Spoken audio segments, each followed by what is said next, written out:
Welcome to another episode of 20 Minute Veto. I'm here, your special guest, Zach Schwartz, with your regular hosts, Sean. And Heather. We're so excited to be here for another fantastic episode, and tonight we'll be discussing the legend, the zeitgeist tidal wave that is K-pop Demon Hunters. Why is it so successful? What is the deal with this movie? Is it any good at all? Did they do anything right?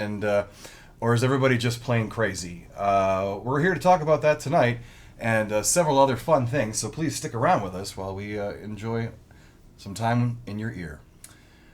K-pop Demon Hunters, what can we really say about it? It's an absolute juggernaut. It came out in June. It's a phenomenon. Yeah, it's absolutely everywhere. It is still at the top of the charts on Netflix. It is still absolutely crushing it. If you went out on Halloween, you saw Rumi everywhere. They had a whole section in Spirit Halloween dedicated to K-pop Demon Hunters. If you go to church on a Sunday, you're going to hear them singing Golden. You're going to hear some of the top hits being worked out chorally amongst passionate fans in their late 50s and 60s. This thing is unbelievable. And all of Hollywood and Manhattan, Fifth Avenue are looking, going, how did this happen? How did we not see this coming? How did this little rinky-dink, one out of a dozen other animated children's films come out this year and yet somehow be the largest gargantuan blockbuster in a long, long time? Like, that was culturally relevant, that started a media movement where it's played on the radio. It's the number one Billboard song is from this movie, Golden. If you haven't heard it. I was going to say, is it the Golden song? Yeah, go out and listen to it now if you haven't heard it. Otherwise, I bet you have. If you've been in any McDonald's or grocery store or pharmacy in the last 6 months, you've heard some of these songs. Anyway, the story is very simple, and it's based on a Korean mythology. And they just talk about how music can unify people and can be healing and soothing to the world, and these demon hunters are in charge of healing the world with song, but also kicking butt against demons. In that, it's an animated feature with original songs and some great voiceover work from folks like Ken Jeong and the fellow who played Snake Eyes in the G.I. Joe movies. He plays the villain, Bae Hyun Lee. I don't recognize him by name, but you'd see his face. He was an action star for the last 15 years. He's done really well. Anyway, the film involves a love story and also about what it means to be scarred on the inside or the outside, or what it means to make deals with the past or make peace with who you are on the inside. It covers a lot of deep issues, which I didn't see coming. I certainly didn't expect to like this film, and when I kind of turned it on, I put it on as not a joke, but there's 1,000 other movies on Netflix, and I do my best to watch all of them with the same intent that I would any other movie that I love, i.e. RoboCop, Total Recall, or Braveheart, Starship Troopers. Braveheart. So anyway, but this one took everybody in the room. It took the old folks, it took the parents, it took these children. There's a 2-year-old boy that does this bit. He goes, Jumaji, Homadi.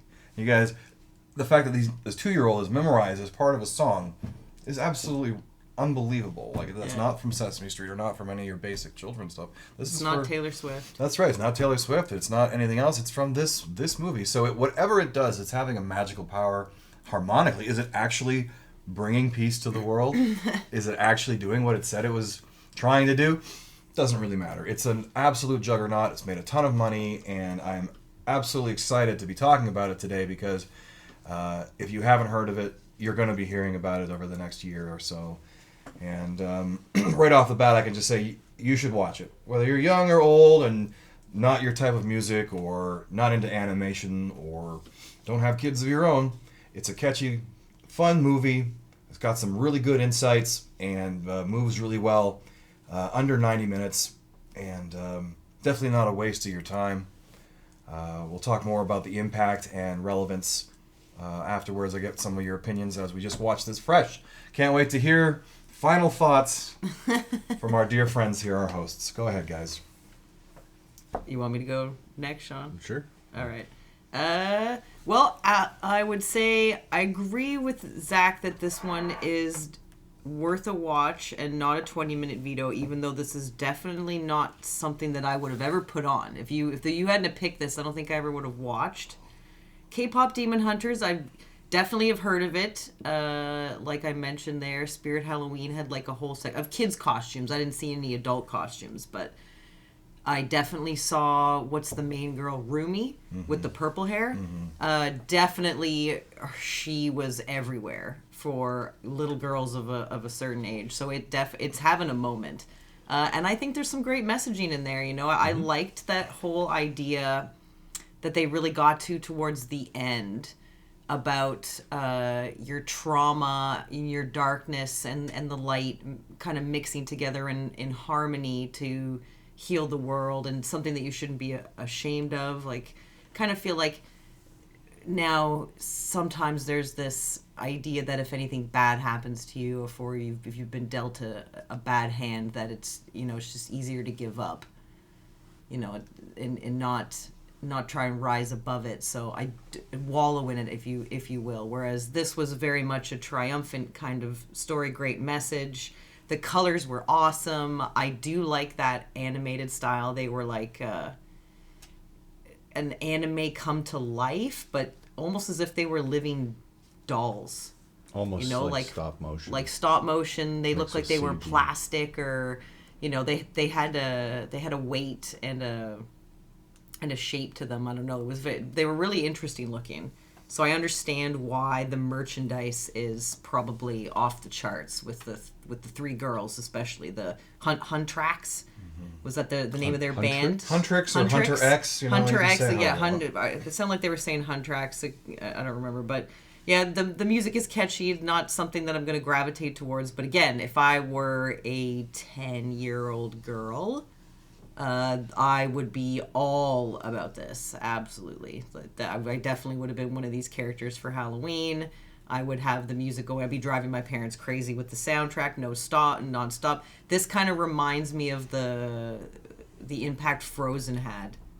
About, 14 years ago now, 13, 14 years ago. And it has that similar kind of thing where it is just this, and even though I don't quite understand it and it's not really for me, can't deny how huge this is.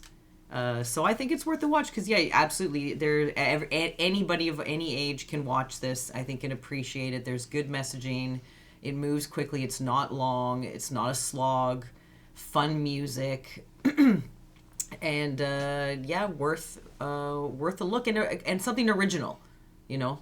Once again, something kind of fun and original. So absolutely, even though not really my thing, I think everybody should check it out.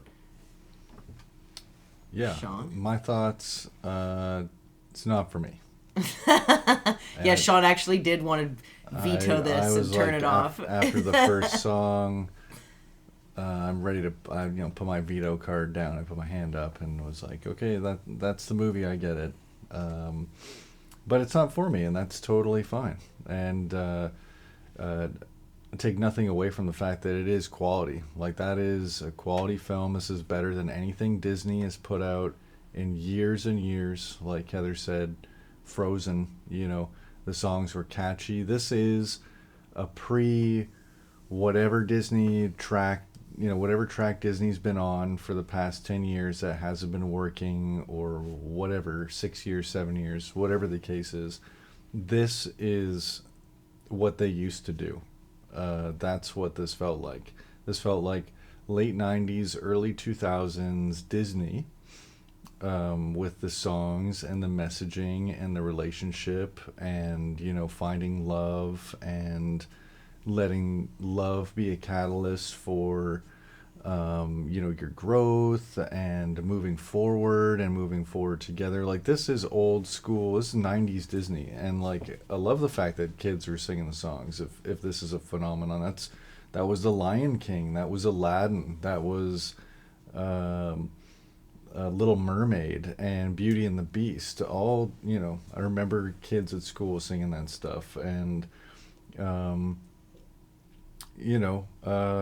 somebody, you go long enough with a big cultural touchstone like Disney, or what they were kind of, throughout the 20th century and into the 21st century,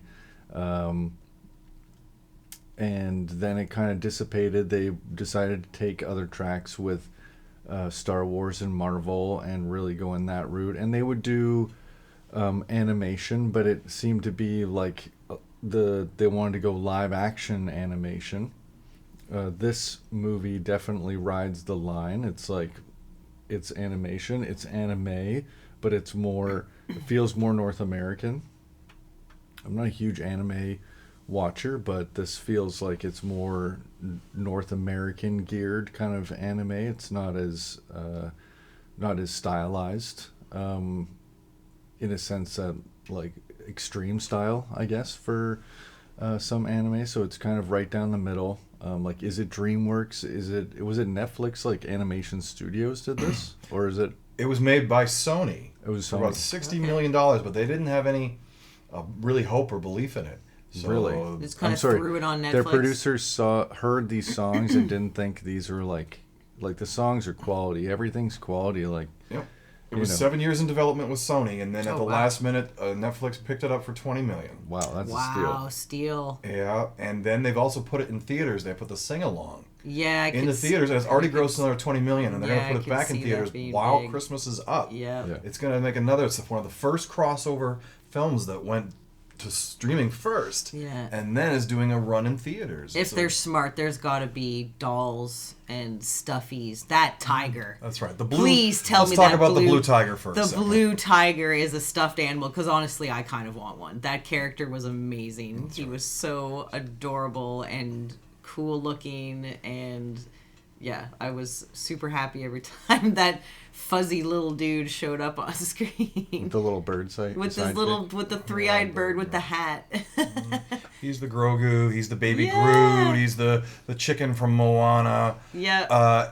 When it's done right, I don't care that it's a marketing tactic No, or yeah. whatever. No, he was the knocking it's over of the endearing. flower That's pot right. was He's adorable. charming and Yeah. endearing. He's actually based from this Korean mythology that they were originally beginning with. So they're really starting at these base ways of teaching children about history, which Sure. I'm a huge fan of. Yeah, Whenever yes. you can be educating subversively, you're got a fan, and I'm a fan of you and what they're doing. So yes, I would also buy the Blue Tiger. Yeah, the blue tiger is absolutely amazing. I was going to say, the other reason why this kind of made me think of Frozen was that even though there was a bit of a romance in the story, it wasn't the main focus. Like, more her relationship with her fellow bandmates, sisters there, was because she'd been hiding her nature from her, like, demon side. Though the fact that she is half demon from them this entire time, which we're to assume has been a very long time. We just kind of jump into the middle of them already being an established... She won't go to the baths with them. She won't go to the bathhouse with them, the spa day.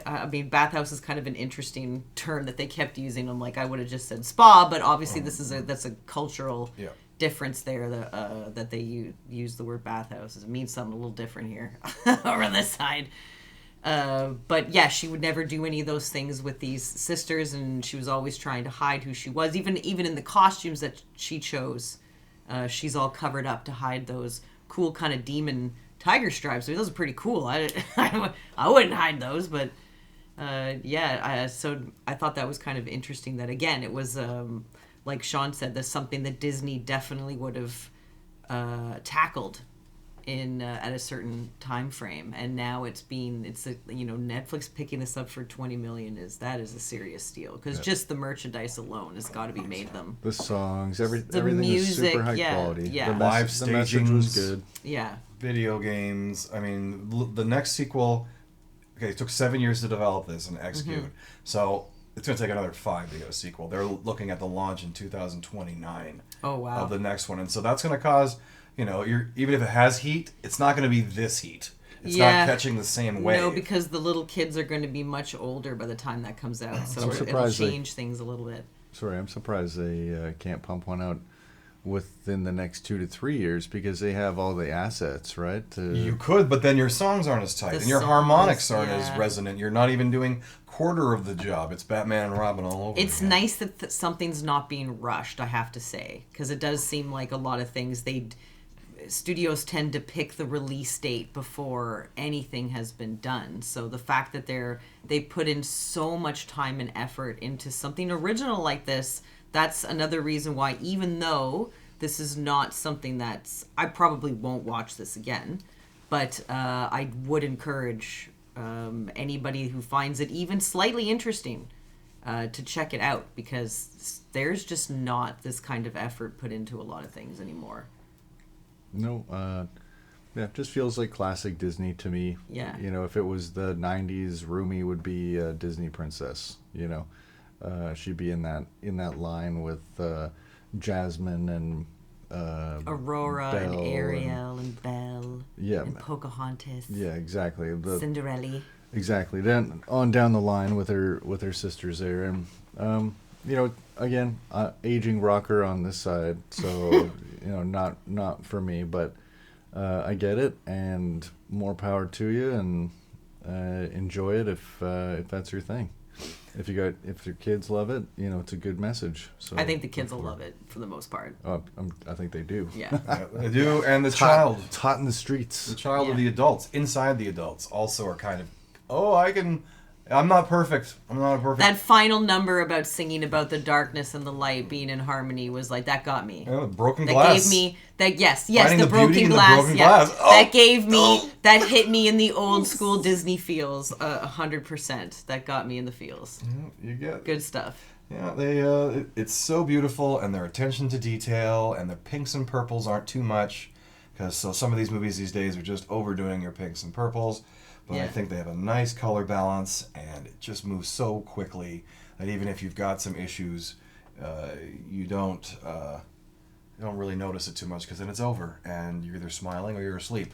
Final thoughts before we move on to our I special. did not fall asleep through this one. Heather did. No, well, just for a second. I'm tired, guys. I'm sorry. It's been a long week. It has been a long week, but if you join us, you'll know that we sometimes do improv games at the end of our episodes. So today we have a very special game called Rapid Review 2 Electric Boogaloo. I'm going to name a movie, and you have to say whether you liked it or not, whether Okay. you'd recommend it, or if you haven't seen it, that's okay. So, are you ready to play the game? Go Yeah, for let's it. do it. All right. So, Rapid Review 2 Electric Boogaloo. Tell me, how do you feel about Caddyshack 2? No. Next. I kind of like Caddyshack too. I'll watch that. You? No, I said you heard me. No, next. Just not even Just- a nope. call on it. Not even going to dignify it. It's one of the worst movies ever made. All right, Young Guns 2. Excellent. Yes. Absolutely. Awesome. Better than the original? I might give it the edge. It's Yeah. more of an epic than the original, because it's like the story of Billy the Kid. Yeah. Where I mean, the original is also a Billy the Kid centered, but this one is almost like Little Big Man, because at the end, you know, he's telling his tale. It's awesome. I love it. Yeah, very Little Big Man, where he's like 100 and something years old. he's- Yeah, no, he's absolutely. old Thumbs guy. up. Young Thumbs guy up to and Young old Guns guy too. makeup. Yeah. I think it's better than the original, and Yeah. the Bon Jovi soundtrack Oh, makes yeah, it yeah. absolutely Some of the stellar. only Bon Jovi songs I will listen to.